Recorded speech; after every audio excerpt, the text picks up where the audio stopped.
Hey there. So, you probably know the market's been weird.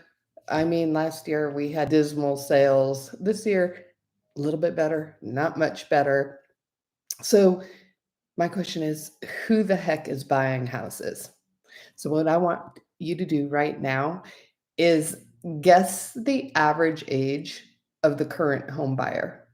It may surprise you. It surprised me. So, put it in the comments right now. See, how you do. I'll let you know later in the video. Today, I'm going to go over the numbers in Denver right now. And then after that, I'm going to talk about who the heck's buying houses right now. So, like I said, first of all, let's get started with numbers here in Denver. Okay, so it's May. We're going to be looking at April numbers since I won't have May numbers until next month.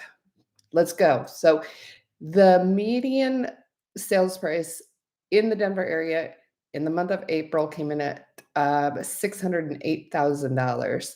This was up 1.52% from the prior month and up 0.83% from April of last year. So a little bit up, not too much from the prior year. That price, that $608,000 I gave you, that was the price for both attached and detached homes. So I'm going to break that down a little bit. For a detached home in the Denver area, the median price came in at $665,000, and the median price for an attached home came in at $389,900. We had 3,883 homes close in the month of April. This was up 4.63% from the prior month. Makes sense.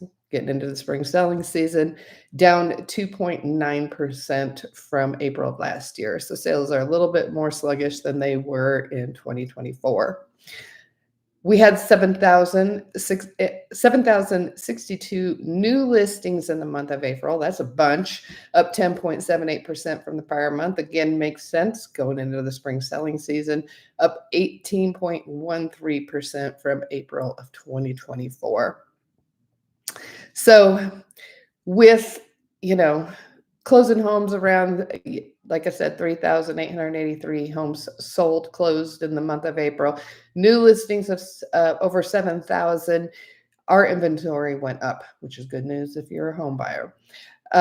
We ended April with 11,964 homes on the market. This was up 22.53% from the prior month and up a whopping 71.16% from April of 2024.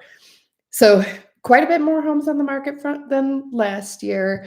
I do want to note, though, we are still under 3 months of inventories. So that's still technically a seller's market, although if you're out there selling a home or buying a home, that buyers have a lot more leverage than they have in recent past. Days on the market, median days on the market is sitting at 10 days. The homes are selling a lot quicker than they were last month when the median days were 16 days. So that's a good change. And that's still very quick. However, I'm seeing a big a range there. Average days on the market are 34 days. So what is the difference between the days that are selling quickly and under those 10 days and the homes that are taking longer? Because I'm seeing homes that are sitting there for like over 100 days, and I'm seeing homes that are getting multiple offers in, the first weekend.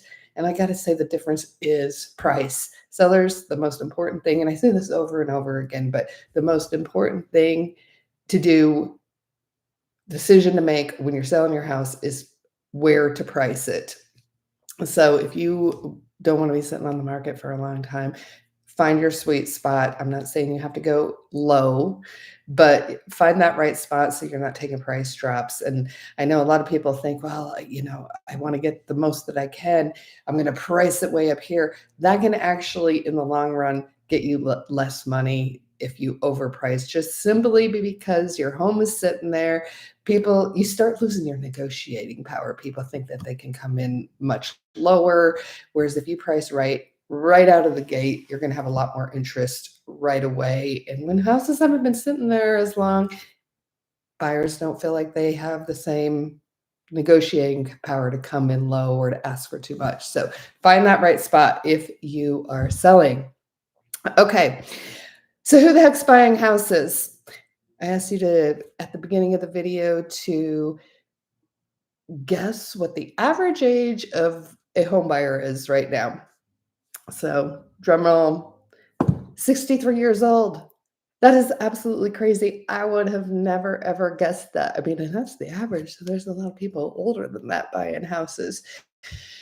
Very surprising. Millennials have been the group of people that have been the biggest group of home buyers over the last few years, and that has definitely changed. Now we're up into the baby boomers, and I think the reason behind that is pretty obvious. It's we've had still maintain those lower inventory, the higher interest rates, and the higher prices. That inventory is keeping those prices high. One of the reasons, there's a few reasons for the lower inventory. A big part of it is the interest rates. People don't want to trade in a lower interest rate for a higher interest rate. So people are staying in their houses longer.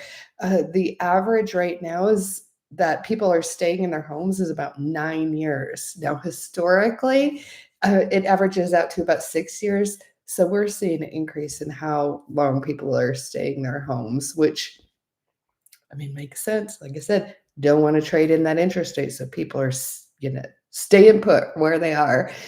And that lack of inventory is keeping the prices high. Interest rates have been, they've come down a little bit since the highs, but they're still relatively high, especially compared to the prices. So you got all that going on. I got my Realtor magazine in the mail here, Realtor, and they had some interesting facts about what's going on in the housing market. Okay, so 26%, more than a quarter of home buyers paid all cash for their home purchase. That's an all-time high. So like I said, it's older people buying homes and people that have cash, or maybe they don't have to take out too much of a loan, but all-time high of cash buyers right now. Making sense. Those are the people shopping. Older people, they probably had a house to sell, have some cash to put down. Boom. They don't really care that the interest rates are high. This one's a sad one. 24% of all home buyers were first-time home buyers, and this is an all-time low. It's harder than ever for families, youngsters to buy a home because of these high prices and high interest rates. The barrier of entry into owning a home is very challenging at this point compared to history. Now, that said, it is still very doable. Okay, quick story. I was going to say, but I'm going to throw it in there. Last year, I helped a home buyer get a home. He moved here a decade ago from Ethiopia. He has 5 kids, a wife that doesn't work, and he's an Uber driver, and he bought a brand spanking new home, new built home. So it is doable. It might take some goals and a little bit of work in saving and cutting out the extras. It is doable over time. It's just maybe no vacation, Starbucks, those sorts of things, and saving money for quite a while. 17% of households, multi-generational households comprising of parents, adult children, siblings, and grandparents, climbed to an all-time high. Okay, so 17% of homes were multi-generational living situations, which once again makes sense with the unaffordability. Families are living together at an all-time high in the United States. And the final thing that I wanted to share with you is that 15% of all home purchases were of new built homes. This was the highest that it's been in 17 years. And once again, this makes sense too. The builders actually have a high rate of inventory right now. So they have homes that are available. And the second reason that they are desirable is because the builders are offering interest rate incentives. I've seen some really great interest rate incentives. So for those of people who are looking to buy a home, but aren't a fan of the interest rates, builders are offering some great rates. Like I've seen stuff in like the fours, 5% is fairly easier to get with new built homes. So people are looking there. It's a good place to look. All right. That's what I got for my May market update. Again, my name is Courtney Murphy, Denver Metro Realtor. If you're looking to buy or sell in the Denver area, certainly reach out, give me a call. Let's find out if we are a good fit to work together. I work in resale and new built homes, but I really have a good focus on new built homes. A lot of realtors have never sold a new built home. So if you're looking in that area, certainly give me a call. I've done a lot of new builds.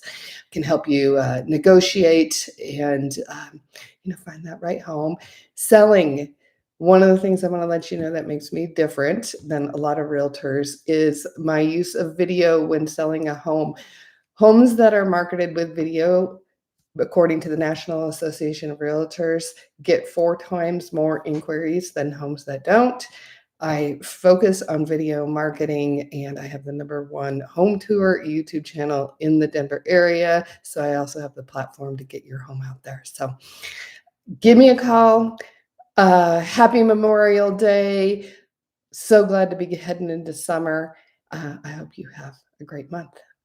Oh, be sure to subscribe. Don't miss out on any of my home tours. Have a great day.